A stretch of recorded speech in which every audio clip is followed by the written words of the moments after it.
వాక్యంలోకి వెళ్దాం. పరమగీతం 5వ అధ్యాయం 2 నుంచి 8 వరకు. ఎవరైనా చదివి వినిపిస్తే happy. Song of Salmon chapter 5 2-8. నేను నిద్రించితినే గాని నా మనసు మేలుకొని ఉన్నది. నా సహోదరి, నా ప్రియురాల, నా పావురమ్మ, నిష్కలంకురాల, ఆలకింపుము. నా తల మంచుకు తడిసినది, నా వెంట్రుకలు రాత్రి కురియు చినుకులకు తడిసినవి. నాకు తలుపు తీయుమనుచు నా ప్రియుడు వాకిలి తట్టుచున్నాడు. నేను వస్త్రము తీసివేసి తిని, నేను మరల దాని ధరింపనేలా? నా పాదములు కడుగుకొంటిని, నేను మరలా వాటిని మురికి చేయనేలా? తలుపు సందులో నా ప్రియుడు చెయ్యి ఉంచగా నా అంతరంగము అతని ఎడల జాలిగొనెను. నా ప్రియునికి తలుపు తీయ లేచి తిని, నా చేతుల నుండి నా వ్రేళ్ల నుండి జటామాంసి గడియల మీద స్రవించెను. నా ప్రియునికి నేను తలుపు తీయునంతలో అతడు వెళ్ళిపోయెను. అతని మాట వినుటతోనే నా ప్రాణము సొమ్మసిల్లెను. నేనతని వెదికినను అతడు కనబడకపోయెను. నేను పిలిచినను అతడు పలుకలేదు. పట్టణములో తిరుగు కావలివారు నాకెదురుపడి నన్ను కొట్టి గాయపరిచిరి. ప్రాకారము మీది కావలివారు నా పై వస్త్రము దొంగిలించిరి. యెరూషలేము కుమార్తెలారా, నా ప్రియుడు మీకు కనబడిన ఎడల ప్రేమాతిశయము చేత నీ ప్రియురాలు మూర్ఛిల్లెనని మీరతనికి తెలియజేయనట్లు నేను మీ చేత ప్రమాణము చేయించుకొందును. చాలు. మరి బైబిల్లోని 22వ పుస్తకం ఇది. పరమగీతం అనేది మరి సామాన్యుడి భాషలో లేదా సామాన్యుడు అర్థం చేసుకుంటే అది అర్థం కాని భాష ఇది. మరి యేసుక్రీస్తు ప్రభువు వారు భూమి మీద ఉన్నప్పుడు నా శరీరం తిని రక్తం త్రాగవాడు నిత్య జీవం గలవాడు, నేను అంతే తినమన్నా వాణిని లేపుదును అని చెప్పాడు. ఇదేంట్రా బాబు, ఈయన శరీరం తినమంటున్నాడు, రక్తం త్రాగమంటున్నాడు అని ఆ రోజు నుంచి ఆయన చనిపోయేంత వరకు, శిలువ మరణం వరకు చాలామంది శిష్యులు ఆయన్ని మరీ వెంబడించలేదంట. ఆ రోజు నుంచి ఆయన్ని వెంబడించడం మానేశారు. ఎందుకు? శరీరం తిని రక్తం త్రాగమన్నాడని. అంటే వాళ్ళు లిటరల్గా సాహిత్య రూపంలో మరి శబ్ద రూపంలో వాళ్ళు దాన్ని రిసీవ్ చేస్తున్నారు కాబట్టి వాళ్ళకి అర్థం కాలేదు. అదేవిధంగా ఈ పరమగీతాన్ని మనం మరి ఇక్కడ ప్రియురాలుగా అనిపిస్తుంది. షూలమెత్తిని మనం వధువు సంఘంగాను, అదేవిధంగా ప్రియుడిని యేసుక్రీస్తు ప్రభు వారికి మరి సాదృశ్యంగా మనం చూడాల్సిన అవసరం ఉంది. ఏం జరుగుతుందంటే ఇక్కడ ప్రియుడు వచ్చి తలుపు కడుతున్నాడు. తలుపు తడుస్తుంటే మరి ఇవాళ తీయటానికి కొంచెం ఆలస్యం చేసింది ప్రియురాలు. లోపలుండి ఏం చెప్తుందండి? 4వ వచనంలో ఉంటుంది, తలుపు సందులో నా ప్రియుడు చేయించగా నా అంతరంగం అతని ఎడల జాలిగొనెను. నా ప్రియునికి తలుపు తీయ లేచి తిని, నా చేతుల నుండి నా వ్రేళ్ల నుండి జటామాంసి గడియల మీద స్రవించెను. నేను తలుపుని తీయనంతలో అతడు వెళ్ళిపోయాను. ఎందుకంటే వాడు తలుపు తీయడం లేట్ అయింది. ఆయన వస్త్రం తీసివేస్తే నేను మరలా దానిని ధరింపనేలా, నేను పాదం కడుక్కుంటుని, నేను మరలా వాటిని మురికి చేయనేలా. అదేవిధంగా ఈ రోజున మరి యేసుక్రీస్తు ప్రభు వారు మరి నీ హృదయం వాకిట లేదా నా హృదయం వాకిట నిల్చుండి, తలుపు వద్ద నిల్చుండి తట్టుచున్నాను. ఎక్కడ కనిపిస్తున్నాడు? అది ప్రకటన 3:20. ఒకసారి చూద్దాం. ప్రకటన 3:20. ఇదిగో నేను తలుపు వద్ద నిల్చుండి తట్టుచున్నాను. ఎవడైనా నా స్వరం విని తలుపు తీసినట్లా నేను అతని వద్దకు వచ్చి అతనితో నేనును నాతో కూడా అతను భోజనము చేయదుము. దేవదేవుడు ఇస్తున్న ఇన్విటేషన్. మరి ఎవరైతే రక్షణ ప్రణాళికలు ఉన్నారో వాళ్ళందరికీ నీకు కావచ్చు, నాకు కావచ్చు, ఆయన ఎవరైతే ఏర్పాటు చేస్తున్నాడు, ఎవరైతే మరి నియమిస్తున్నాడు, ఎవరైతే మరి ఆయన పరిశుద్ధ జనాంగం ఏర్పాటు చేస్తున్నాడు, భూమి పునాది వేయబడకముందే, తల్లి గర్భంలో నువ్వు నేను పిండంగా రూపించబడకముందే ఆయన నిన్ను ఏర్పాటు చేస్తున్నాడు. వాళ్ళకి ఇన్విటేషన్ ఇస్తున్నాడు. కానీ నువ్వు నేను ఆయనకి తలుపు తీయటంలో లేదా ఆయన ఇన్విటేషన్ అందుకోవటంలో కాస్తంత ఆలస్యం, కాస్తంత నిర్లక్ష్యం, కాస్తంత ఉదాసీనత చూపటం వల్ల ఆయన ఏమవుతుందండి? ఆ ఇన్విటేషను మనం అందుకోలేకపోతున్నాం. మరి ఈ రోజున సేమ్ అదే రిపీట్ అవుతుంది. కానీ ఆయన అయితే నా ఎద్దుకు వచ్చే వారిని నేను ఎంత మాత్రము త్రోసివేయను అని ఎక్కడ ఉంటుందండి? యోహాను సువార్త 6వ అధ్యాయము 37వ వచనంలో ఉంటుంది. మరి మనం చాలామంది ఇళ్ళకి వెళ్తూ ఉంటాం, మన ఫ్రెండ్స్ ఇళ్ళకి లేదా బంధువుల ఇళ్ళకి వెళ్తే Christ is head of this house, ఏసే మా ఇంటికి యజమాని అని మనం బోర్డు చూస్తూ ఉంటాం. The unseen guest at every meal. మేము తినే ప్రతి భోజనంలో ఆయన అజ్ఞాతంగా మరి అజ్ఞాత అతిథిలా ఉంటాడు. The silent listener to every conversation. మా ఇంట్లో జరిగే ప్రతి సంభాషణ ఆయన మౌనంగా శ్రోతలాగా ఏ సంభాషణ జరగని ఆయన వింటూ ఉంటాడు అని మనం బోర్డులు, మనం ప్లకార్డులు చూస్తూ ఉంటాం, చక్కటి మరి డిజైన్స్ చూస్తూ ఉంటాం. నిజంగా మన ఇళ్లలో యేసుక్రీస్తు ప్రభు వారు మన ఇంటికి యజమానిగా ఉన్నాడా? ఆయన మన ఇంట్లో ఉన్నాడా? ఇది ఈరోజు ప్రశ్న. యేసయ్య మన ఇంట్లో ఉన్నాడా? మన ఇంట్లో అడుగు పెట్టాడా? మన ఇంట్లో ఉన్నాడా? మనం తెలుసుకునే ప్రయత్నం చేద్దాం. ఒకసారి మార్క్స్ సువార్త 2వ అధ్యాయం 1 నుంచి 12 వచనాలు ఒకసారి చూద్దాం. కొన్ని దినములైన పిమ్మట ఆయన మరలా కపెర్నహూములోనికి వచ్చెను. ఆయన ఇంట ఉన్నాడని వినవచ్చినప్పుడు అనేకులు కూడివచ్చిరి గనుక వాకిటనైనను వారికి స్థలము లేకపోయెను. ఆయన వారికి వాక్యము బోధించుచుండగా కొందరు పక్షవాయువు గల ఒక మనుష్యుని నలుగురి చేత మోయించుకొని ఆయన యొద్దకు తీసుకొని వచ్చిరి. చాలామంది కూడి ఉన్నందున వారు ఆయన యొద్దకు చేరలేక ఆయన ఉన్న చోటికి పైగా ఇంటి కప్పు విప్పి సందు చేసి పక్షవాయువు గల వానిని పరుపుతోనే దింపిరి. అమ్మ 12వ వచనం చదవమ్మా. తత్క్షణమే వాడు లేచి పరుపెత్తుకొని వారందరి ఎదుట నడిచిపోయెను గనుక వారందరూ విభ్రాంతి నొంది మనం ఈలాటి కార్యములను ఎన్నడూనూ చూడలేదని చెప్పుకొనుచు దేవుని మహిమపరచిరి. Thank you. మార్కు సువార్త 2వ అధ్యాయం 1-12 వచనం మనం చూసాం. అంటే మధ్యలో సమయభావం ఉంది కాబట్టి మనం కట్ చేయడం జరిగింది. దయచేసి అన్యదా భావించవద్దు. మరి ఇంతకీ మనం ఈరోజు నేర్చుకుంటున్న వాక్య భాగం, దేవదేవుడు నీలో ఉన్నాడా, నీ హృదయంలో ఉన్నాడా, నీ కుటుంబంలో ఉన్నాడా, నీ సంఘంలో ఉన్నాడా? ఉంటే మనకు అనిపించే గుర్తులేంటి? ఆయన ఉన్నాడని మనం చెప్తూ ఉంటాం, ఉన్నాడని మనం భావిస్తూ ఉంటాం, ఉన్నాడని మనం గుండె మీద చేసుకుని చెప్తూ ఉంటాం. కానీ నేను చెప్పాల్సిన పని లేదు. నేను చూపించే కొన్ని గుర్తులు మరి అవి నా ఇంట్లో కనిపిస్తే దేవుడు ఉన్నట్టు లెక్క. లేనట్లయితే ఆయన ఇంకా ఈ క్షణాన నీ హృదయపు వాకిట బయట నిల్చుండి నీ ఆహ్వానం కోసం, నీ పిలుపు కోసం, నీ స్పందన కోసం ఆయన ఎదురు చూస్తున్నాడు అనే విషయాన్ని మనం తెలుసుకోవాల్సిన అవసరం ఉంది. మార్కు సువార్త 2వ అధ్యాయం 2వ వచనం. 2వ వచనం నేను చదువుతున్నాను. ఆయన ఇంట ఉన్నాడని వినవచ్చినప్పుడు అనేకులు కూడి వచ్చిరి కనుక వాకిట అయినను వారికి స్థలము లేకపోయాను. యేసుక్రీస్తు ప్రభువు వారు భూమి మీద ఉన్నప్పుడు ఎక్కువగా 2 ఇళ్ళకి వెళ్తూ ఉండేవాడు. మొట్టమొదటి ఇల్లు కపెర్నహూములోని ఆయన హోమ్ టౌన్ కాబట్టి ఆ ఇంటికి వెళ్తూ ఉండేవాడు. అదేవిధంగా మరియా, మార్తా, లాజరు మరి వాళ్ళ ఇంటికి కూడా ఎక్కువ వెళ్తూ ఉండేవాడు. కపెర్నహూముకి ఇంటికి వచ్చిన విషయం మరి అక్కడున్న జనాలు తెలిసింది. జనాలు తండోపతండాలుగా వస్తూ ఉన్నారు. ఎప్పుడైతే యేసయ్య ఇంటికి వచ్చాడో అప్పటి వరకు అదొక సాదా సీదా మామూలు ఇల్లు. ఎప్పుడైతే యేసయ్య ఇంట్లో అడుగుపెట్టాడో మరి ఆ ఇంట్లో దాని రూపురేఖలే మారిపోయినాయి. మనం చెప్తూ ఉంటాం లంకంత ఇల్లు ఉంది కానీ అసలు మనుషులే కనిపించరని మన పెద్దవాళ్ళ ఇళ్ళ గురించి మనం చెప్తూ ఉంటాం. సరిగ్గా అలాంటి ఇల్లు ఇది. అలాంటి ఇంటికి యేసయ్య ఎప్పుడైతే అడుగుపెట్టాడో ఒక ఆధిక్యత, ఒక యోగ్యత, ఒక ఘనత, ఒక విశిష్టత, ఒక ఆకర్షణ, ఒక గొప్పతనం వచ్చి చేరింది. ఒక్కసారిగా ఆ ఇల్లు, కపెర్నహూము ఇల్లు టాక్ ఆఫ్ ద టౌన్ మరి అయిపోయింది. ఊళ్ళో తిరణాలు జరుగుతూ ఉంటాయి. తిరణాళ్ళు లేదా మరి సిటీలో మేళా అంటారు. ఆ మేళాలు జరిగినప్పుడు ఎట్లా జనాలు మరి ఇసుక వేస్తే రాళ్ళనంత జనాలు ఉంటూ ఉంటారు. సరిగ్గా అదే జరిగింది. ఆ ఇంట్లోకి అనేకులు కూడి వచ్చిరి కనుక వాకిటైనను వారికి స్థలము లేకపోయాను. మరి ఈ రోజున నీ ఇంట్లో యేసయ్య ఉంటే జరగాల్సిన మరి కనిపించే మొట్టమొదటి గుర్తు ఏంటంటే వచ్చిపోయే అతిథులతో కళకళలాడుతూ ఉంటుంది. మన ఇల్లు అనేక మందిని ఆకర్షించే గృహంగా ఉంటుంది. మరి ఈ రోజున నీ ఇంటి మాట ఏమిటి, నీ జీవితం మాట ఏమిటి, నీ సంఘం మాట ఏమిటి, నీ కుటుంబం మాట ఏమిటి? చుట్టూ ఎంతోమంది రక్షణ ప్రణాళికలో లేని వాళ్ళు ఇప్పటికీ మరి చీకటిలో, పాపపు జీవితంలో లేదా దేవుడు అంటే ఏంటో తెలియని పరిస్థితుల్లో దేవునికి దూరంగా బతుకుతున్న వారిని ఆకర్షించే స్థితిలో నీ ఇల్లు, నీ హృదయము, నీ కుటుంబము, నీ సంఘము ఉందా? జూమ్లో ఉన్న వాళ్ళందరి ముందు ఈ ప్రశ్న ఉంచుతున్నాను. ఈ రోజున దేవదేవుణ్ణి ఎత్తి చూపే రీతిలో నీ కుటుంబము, నీ హృదయము, నీ సంఘము ఉందా? మొట్టమొదటిగా యేసయ్య మన ఇంట్లో ఉంటే కనిపించేది ఏంటండి? ఆకర్షణ గృహంగా, అట్రాక్టివ్ హోమ్గా నీ ఇల్లు మారుతుంది. రెండవది మీ ముందు ఉంచుతున్నాను. మార్కు సువార్త 2వ అధ్యాయము 2వ వచనం చివరి భాగం చదవమ్మా. ఆయన ఇంట ఉన్నాడని వినవచ్చినప్పుడు అనేకులు కూడి వచ్చిరి గనుక వాకిటనైనను వారికి స్థలము లేకపోయెను. ఆయన వారికి వాక్యము బోధించుచుండగా చాలమ్మా. ఆయన వారికి వాక్యము బోధించుండగా. కపెర్నహూములోని ఆ ఇంటికి యేసయ్య వచ్చాడు. జనాలకి సమాచారం తెలిసిపోయింది. జనాలు ఎట్లా వస్తున్నారు? తండోపతండాలుగా చేరి వచ్చారు. మరి వాకిటైనను వారికి స్థలము లేకపోయినని మరి బైబిల్లో రికార్డ్ చేయబడి ఉంది. యేసయ్య ఏం చేశాడండి? వాక్యము బోధించడం ప్రారంభించాడు. వాక్యం అంటే ఏంటి?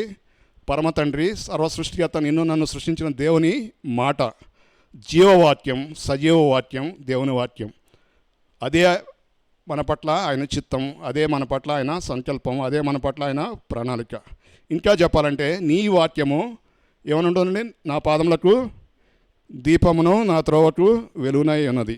సర్వ మానవాళిని చేయి పట్టి నడిపించే మరి దీపము, జీవన వేదము, మార్గదర్శి, దిక్సూచి, GPS అంటున్నారు ఈ రోజులో, గ్లోబల్ పొజిషనింగ్ సిస్టమ్.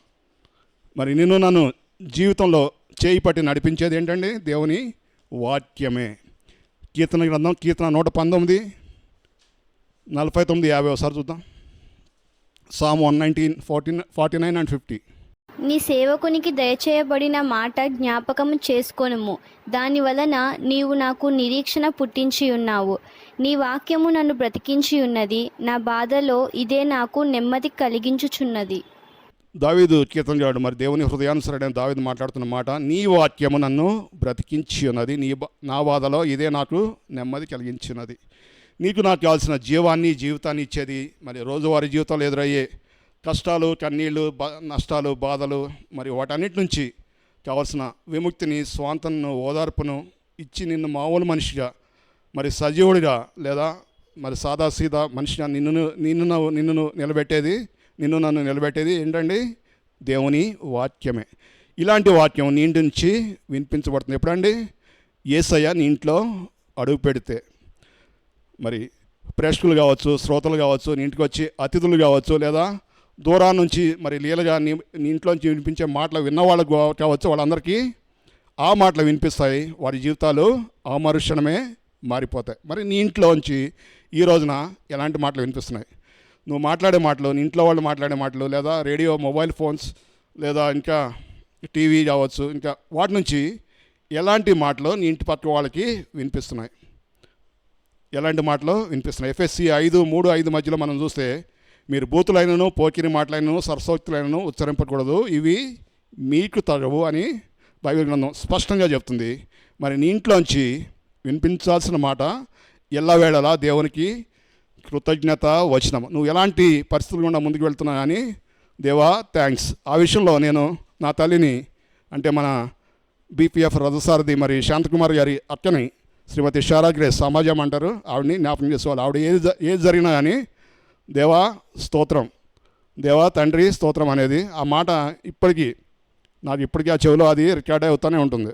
అదేవిధంగా మనం ఎల్లవేళలా నువ్వు ఎలాంటి పరిస్థితులు గుండా వెళ్తున్నా దేవునికి కృతజ్ఞత చెప్పాలి తప్ప ఎలాంటి నెగిటివ్ మాటలు, ఎలాంటి నెగిటివ్ వైబ్రేషన్స్ నీ ఇంటి నుంచి బయట వాళ్ళకి వినిపించకూడదు. ముఖ్యంగా మరి చీకటి సంబంధమైంది లేదా సాతాను సంబంధమైన మాటలు, మరి సంభాషణ నీ ఇంటి నుంచి పక్క వారికి వినపడాల్సిన అవసరం లేనే లేదు. మత్తయి సువార్త 12వ అధ్యాయము 36-37 వచ్చిన Matthews 12:36 and 37.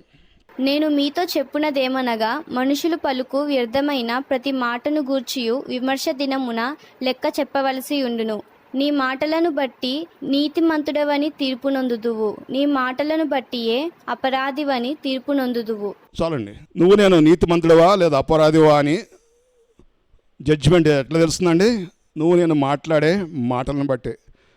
నువ్వు మాట్లాడే ప్రతి మాటకి విమర్శ దినమున లేదా జడ్జిమెంట్ డే రోజు మరి దేవుని ఎదుట నిలబడి పలానా మాట ఎందుకు నీ నోట్లోంచి వచ్చింది అనేది నువ్వు దేవునికి లెక్క అప్పచెప్పాల్సి ఉంటుంది. ఈ రోజుల్లో మరి చాలామంది ఆత్మీయులు, విశ్వాసులు, దేవుని ఏర్పాటు చేసిన దేవుని ప్రియ బిడ్డలు కూడా మరి ఆత్మీయ తల్లులు, ఆత్మీయ తండ్రులు, సంఘ కాపర్లు, దైవజనులు, బిషప్లు, ఫాదర్లు ఈ విషయంలో మరి నోటిని యథాలాపంగా వదిలివేస్తూ మరి ఆ రోజున తండ్రి ఎదుట మరి మాటలకి జవాబు చెప్పాలనే విషయాన్ని మర్చిపోతున్నారు. నీ నోటి నుంచి ఎల్లవేళలా తోటి వారిని బలపరిచే, తోటి వారిని ప్రోత్సహించే, తోటి వారికి సాయపడే మాటలే రావాలి తప్ప, వాళ్ళని జీవితాలని కట్టే మాటలే రావాలి తప్ప, వాళ్ళ కుటుంబాలని, వాళ్ళ జీవితాలని కూల్చివేసే మాటలు అలాంటి నీ నోటి నుంచి రావడానికి వీలు లేదు. యేసయ్య నీ ఇంట్లో ఉంటే వినిపించే మాట దేవుని మాట, సజీవమైన వాక్యము. మూడవ విషయం చూద్దాం, ముందుకు వెళ్దాం. మార్కు సువార్త 2వ అధ్యాయము 5వ వచనం ఒకసారి చూద్దాం.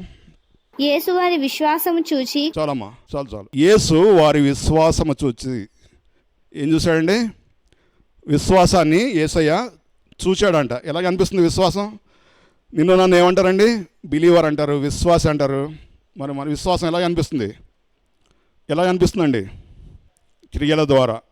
విశ్వాసం అనేది మాటల ద్వారా కనిపించదు. మరి అదే వాక్యం మన కొరింథీ 2వ పత్రిక 5వ అధ్యాయం 6వ వచనంలో ఉంటుంది. 2 Corinthians 5 and 6. వెలుచూపు వలన కాక విశ్వాసం వలననే నడుచుకుంటున్నాము. విశ్వాసం అనేది మనకి దృష్టికి కనిపించదు. దృష్టికి కనిపించనిది. మరి దాన్ని మనం దేవుని మీద అనుకోవటం ద్వారా, దేవుని మీద మన జీవితాన్ని దేవునికి అప్పగించడం ద్వారా, పూర్తిగా సంపూర్ణంగా అప్పగించడం ద్వారా మన జీవితాన్ని ఆయనే భూమి మీద పంపించాడు. ఆయనే మనల్ని భూమి మీద పంపించడంలో ఒక స్పెషల్ పర్పస్ ఉంది. మనం చనిపోయేలాగా ఆ పర్పస్ మన జీవితంలో నెరవేరేలాగా ఆయన ముందుండి నడిపిస్తాడని నీ జీవితాన్ని ఆయనకి అప్పగించడం ద్వారా నువ్వు ముందుకు సాగలవు. అది ఎప్పుడు జరుగుతుందండి? దేవుడు నీ ఇంట్లో, నీ హృదయంలో కొలువు తీరి ఉన్నప్పుడు మాత్రమే జరుగుతుంది. ఉన్నాడని మనం భ్రమించడం ద్వారా జరిగే అవకాశం లేనేలేదు. మూడవదిగా, యేసయ్య నీ ఇంట్లో ఉంటే, నీ హృదయంలో ఉంటే, నీ కుటుంబంలో ఉంటే, నీ సంఘంలో ఉంటే, విశ్వాసం అనేది నీ అంతటి నువ్వు చూస్తావు, నీ కుటుంబీకులు చూస్తారు, నీ తోటి విశ్వాసులు చూస్తారు, నీ చుట్టుపక్కల నివసించే క్రైస్తవేతర జనాంగం కూడా నీ విశ్వాసాన్ని చూసి ఆశ్చర్యపోతారు. మరి ఈ విధంగా మనం మన జీవితాన్ని ముందుకు సాగిస్తున్నాం అనేది మనం ప్రశ్నించుకోవాల్సిన అవసరం ఉంది. మొట్టమొదటిగా ఏం చెప్పానంటే, మొట్టమొదటిది దేవుడి ఇంట్లో ఉంటే ఏం జరుగుతుంది? దేవుడిని ఇంట్లో ఉంటే నీ గృహము ఆకర్షణ గృహంగా మారుతుంది. రెండోది ఏంటండి? ఎవరు స్పందించట్లేదు. నీ ఇంట్లోంచి వాక్యము లేదా దేవుని మాట ఎల్లవేళలా దేవుని మాట మాత్రమే వినిపిస్తూ ఉంటుంది. వేరేది వినిపించడానికి అవకాశం లేదు. మూడవది, నీ ఇంట్లో యేసయ్య ఉంటే, లేదా నీ కుటుంబంలో, నీ హృదయంలో, నీ సంఘంలో ఉంటే విశ్వాసము కనిపిస్తుంది. ఎవరికి?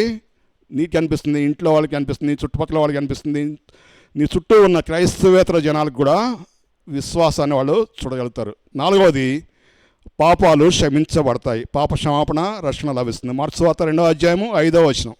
మార్క్ 2:5. యేసు వారు విశ్వాసం చూసి, కుమారుడా నీ పాపలను క్షమింపబడినానని పశువాయి గలవానితో చెప్పాను. యేసయ్య ఉన్న ఇంటికి మరి పెరాలసిస్ రోగిని తీసుకొచ్చారు. ముందుగా వాళ్ళలో విశ్వాసము యేసయ్య చూశాడు. వెంటనే జరిగింది ఏంటండి? ఆయన వెంటనే స్వస్థత పొందలేదు, కానీ మొట్టమొదటిగా జరిగింది పాప క్షమాపణ. మరి హెజ్కేల్ గ్రంథం 36:29 ఉంటుంది ఈ విధంగా. హెజ్కేల్ 36:29. మీ సకలమైన అపవిత్రతను పోగొట్టి నేను మిమ్మను రక్షింతును. నీ జీవితానికి, నా జీవితానికి కావాల్సిన పాప క్షమాపణ మరి కేవలము యేసుక్రీస్తు ద్వారానే భూమి మీద లేదా సకల విశ్వంలో ఏ ఒక్కరి వల్ల సాధ్యం కాని మరి ఆధిక్యత దేవుడు యేసయ్యకి అందించాడు. యేసయ్య ద్వారానే నువ్వు నేను మరి పాప క్షమాపణ పొందగలం. మరి నువ్వు నేను చేయాల్సింది మొట్టమొదటిగా మన జీవితానికి అర్థాన్ని, పరమార్థాన్ని కనుక్కొని మన పాపాల నుంచి, పాప జీవితం నుంచి, గత జీవితం నుంచి, చీకటి జీవితం నుంచి మరి విముక్తి పొంది దేవుని వైపు ఆనుకోవాలంటే మొట్టమొదటిగా నిన్ను నువ్వు దేవునికి అప్పగించుకోవాలి. నీ జీవితాన్ని లేదా నీ హృదయాన్ని దేవునికి అప్పగించడం ద్వారా, నీ హృదయంలోకి దేవుని ఆహ్వానించడం ద్వారా ఏం జరుగుతుందండి? పాప క్షమాపణ జరుగుతుంది, రక్షణ లభిస్తుంది. మరి తెలుసో తెలియకో నీ ఇంట్లో లేదా నీ జీవితంలో, నీ సంఘంలో అడుగుపెట్టే ఎవరైనా కానీ వాళ్ళు జరిగేది ఏంటంటే పాప క్షమాపణ, రక్షణ లభిస్తుంది. ఇంట్లో తెలుసో తెలియకో లేదా ఊరినే ఇట్లా చూసిపోదామని వచ్చిన వాళ్ళు కూడా వాళ్ళు జరగాల్సిన పని ఏంటంటే రక్షణని వాళ్ళు సొంతం చేసుకొని నీ ఇంట్లోంచి తిరిగి వెళ్ళగలుగుతారు. ఎప్పుడండి? యేసయ్య నీ ఇంట్లో ఉంటే. లేకపోతే వాళ్ళు మామూలుగా నీ ఆతిథ్యాన్ని స్వీకరించి నువ్వు పెట్టే మంచి బిర్యానీ ఇంకేదో తినేసి వెళ్ళిపోతారు తప్ప వాళ్ళ జీవితాలు ఎక్కడ వేసిన గొంగళి అక్కడే ఉంటుంది. మరి వాళ్ళ పాప జీవితం నుంచి వాళ్ళు బయటికి రాని విషయాన్ని మనం చూస్తూ ఉంటాం. ఎంతోమంది మన ఫ్రెండ్స్ ఉంటారు, మన మిత్రులు ఉంటారు, క్రైస్తవేతలు ఉంటారు, వాళ్ళు నీంట్లో అడుగు పెట్టి ఈ విధంగా బయటికి వెళ్తున్నారు. రక్షించబడి వెళ్తున్నారా? అదే జీవితంతో ఎలా వచ్చారో అలానే వెళ్ళిపోతున్నారా? యేసయ్య నీ ఇంట్లో ఉంటే, నీ హృదయంలో ఉంటే, నీ కుటుంబంలో ఉంటే, నీ సంఘంలో ఉంటే జరిగే మార్పు ఏంటంటే పాప క్షమాపణ, రక్షణను నువ్వు వాళ్ళకి అందించి రిటర్న్ గిఫ్ట్గా ఇచ్చి వాళ్ళని నువ్వు సహనంతో. చివరిగా జరిగే మార్పు ఏంటో మనం చూద్దాం. మార్క్స్ వార్త 2వ అధ్యాయము 11-12 వచనాలు. పక్షవాయువు గలవానిని చూచి, నీవు లేచి నీ పరుపెత్తుకొని ఇంటికి పొమ్మని నీతో చెప్పుచున్నానెను. తత్క్షణమే వాడు లేచి పరుపెత్తుకొని వారందరి ఎదుట నడిచిపోయెను గనుక వారందరూ విభ్రాంతి నొంది, మనం ఈలాటి కార్యములను ఎన్నడూనూ చూడలేదని చెప్పుకొనుచు దేవుని మహిమపరచిరి. పెరాలసిస్ వ్యక్తి మరి లేచి ఆయనంతటా ఆయన పరిపెత్తుకొని ఇంటికి వెళ్ళడం సాధ్యమండి? సాధ్యం కాని మరి పని. అలాంటిది అక్కడ కపెర్నహూములోని గృహంలో జరిగింది. ఎవరి ద్వారా జరిగిందండి? యేసయ్య ద్వారా జరిగింది. మరి నీతో పాటు నీ ఇంటి వారి చుట్టుపక్కల వాళ్ళ సమస్యలకు కావాల్సిన పరిష్కారం, నువ్వు ఊహించలేని పరిష్కారం, ఫలానా సమస్య నేను బతికుండగా జరగదు, నేను దాని పరిష్కారం నేను చూడలేనని మనం ఎంతగానో చింతిస్తూ ఉంటాం, ఎంతో మనోవేదన పడతాం, ఎంతోగానో మనం బాధపడుతూ ఉంటాం. కానీ ఎలాంటి సమస్యకైనా కావాల్సిన పరిష్కారం ఎలా సాధ్యమవుతుందండి? యేసయ్యని నీ హృదయంలో, నీ కుటుంబంలో, నీ సంఘంలో చేర్చుకోవడం ద్వారా మాత్రమే సాధ్యమవుతూ ఉంటుంది. మరి కొందరు ఇళ్ళలో ఉంటాయి, మరి ఆత్మీయులు అని చెప్పుకుంటూ ఉంటారు, కానీ వాళ్ళ ఇళ్ళలో ఏం జరుగుతూ ఉంటుంది? సమస్యలు సృష్టించబడతాయి, సమస్యలు తెచ్చిపెడుతూ ఉంటారు, సమస్యలని పెంచి పోషిస్తూ ఉంటారు. ఎవరు? ఆత్మీయులే, విశ్వాసులే, దేవుని బిడ్డలే. కానీ నీ ఇల్లు అలా ఉండటానికి వీలు లేదు. నీ ఇల్లు ద్వారా, నీ ఇంట్లోంచి సమస్యలు పరిష్కరించబడాలి. కానీ విని ఆశ్చర్యాలు, అద్భుతాలు నీ ఇంట్లోంచి జరగాలి. అది జరిగినప్పుడు నీ చుట్టూ ఉన్న వాళ్ళు, మరి ఇక్కడ చూస్తాం 12వ వచనంలో, వారందరూ విభ్రాంతి అంటే ఆశ్చర్యపోయి, మనం ఇలాంటి కార్యాలు ఎన్నడూ చూడలేదని చెప్పుకొనొచ్చు దేవుని మహిమపరిచిరి. నీ ఇంట్లో జరిగే ఆశ్చర్యాలని, అద్భుతాలని నీ చుట్టూ ఉన్న క్రైస్తవేతర జనాలు చూస్తూ మరి అలా అవాక్యాయి అలా నించొని, ఇలాంటి దేవుని మేము ఇంతవరకు చూడలేదని దేవుని నామాన్ని, యేసయ్య నామాన్ని మహిమపరచడం సాధ్యమవుతుంది. ఎప్పుడండి? దేవదేవుడిని లేదా యేసుక్రీస్తు ప్రభువాన్ని నీ హృదయంలో, నీ కుటుంబంలో, నీ సంఘంలో చేర్చుకున్నప్పుడు మాత్రమే. ఇంతకీ అదే ప్రశ్న నీ ముందుంచున్నాను. యేసయ్య ఈ క్షణాన నీ ఇంట్లో ఉన్నాడా? నీ కుటుంబంలో ఉన్నాడా? నీ సంఘంలో ఉన్నాడా? నీ మందిరంలో ఉన్నాడా? ఉంటే 5 అంశాలు మేము ముందుంచాను. మొట్టమొదటిది, నీ ఇల్లు సెంటర్ ఆఫ్ అట్రాక్షన్, ఆకర్షణ గృహంగా మారుతుంది. రెండవది, యేసయ్య నీ ఇంట్లో ఉంటే, నీ హృదయంలో ఉంటే, నీ ఇంట్లోంచి సజీవమైన వాక్యం, నీ జీవితాన్ని బాగు చేసే వాక్యం, ఆ మాటలు వినేవాళ్ళకి నీ జీవితాన్ని బాగు చేసే వాక్యం వినిపిస్తూ ఉంటుంది. మూడవది, విశ్వాసం అంటే ఏంటో అది కంటికి కనిపించేది కాదు, కానీ చుట్టూ ఉన్న జనాలు కూడా ఆ విశ్వాసాన్ని కళ్ళారా చూడగలుగుతారు. నాలుగవది, పాప క్షమాపణ, రక్షణ కార్యం నీ ఇంట్లోంచి బయటికి వెళుతుంది లేదా ఇంట్లో జరుగుతుంది. ఐదవది, అద్భుతాలు, ఆశ్చర్య కార్యాలు నీ ఇంట్లోంచి బయటికి వెళ్తాయి, ఇంట్లో జరుగుతాయి. వాటిని నీ చుట్టూ ఉన్న వాళ్ళు చూసి దేవుణ్ణి మహిమపరుస్తారు. అలాంటి ఆధిక్యత, అలాంటి కృప దేవదేవుడు మనందరికీ అనుగ్రహించాలని ఎంతగానో ఆశపడుతున్నాడు. అదే దేవుని సంకల్పం, దేవుని ప్రణాళిక. అట్టి ప్రణాళికను మనం అందరం అందిపుచ్చుకున్న దేవుడు అట్టి ఆధిక్యత మనందరికీ మెండుగా దయచేయనుగాక. ఆమేన్. ప్రేమజల తండ్రి, నీకు వేలాది స్థుతులు స్తోత్రం చెల్లిస్తున్నాం తండ్రి. మరి ప్రియురాలు తలుపు తీయటంలో ఎంతగానో మరి ప్రియుడిని నన్ను విసిగించడం ద్వారా ప్రియుడు అక్కడి నుంచి వెళ్ళిపోయిన విషయం మనం పరమగీతంలో మేము ధ్యానించున్నాం తండ్రి. అదేవిధంగా ఈరోజు నాయన ఎంతోమంది నీ ప్రియుడిని చెప్పుకుంటూ నాయన నీ ప్రియకుమారుని మరి ఇంటి బయట, హృదయం బయట, సమాజం బయట, సంఘం బయట, మందిరం బయట నాయన నిలబెట్టి ఆయన ఎంతగానో ఈనాటికి విసిగిస్తున్నారు, వేధిస్తున్నారు, ఏడిపిస్తున్నారు అని నేను తెలుసుకోగలిగే భాగ్యం దయచేతండి.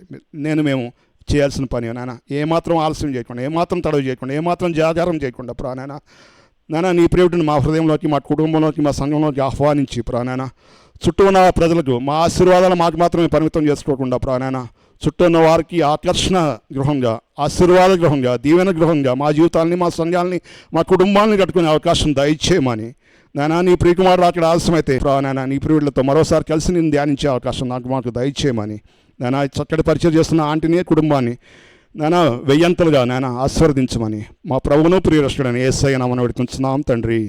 ఆమేన్. పరమ తండ్రి అయిన దేవుని ప్రేమ, కుమారుడైన యేసుక్రీస్తు వారి కృప, పరిశుద్ధాత్మ దేవుని అన్యోన్య సహవాసము, సహకారము, సంతోషము, సమాధానము చేరువచ్చిన నీ ప్రియులందరికీ, బీఫీఎఫ్ ఫెలోషిప్ యావత్ సమాజానికి, సార్వత్రిక సంఘానికి సదా తోడై ఉండి నడిపించునుగాక. ఆమేన్.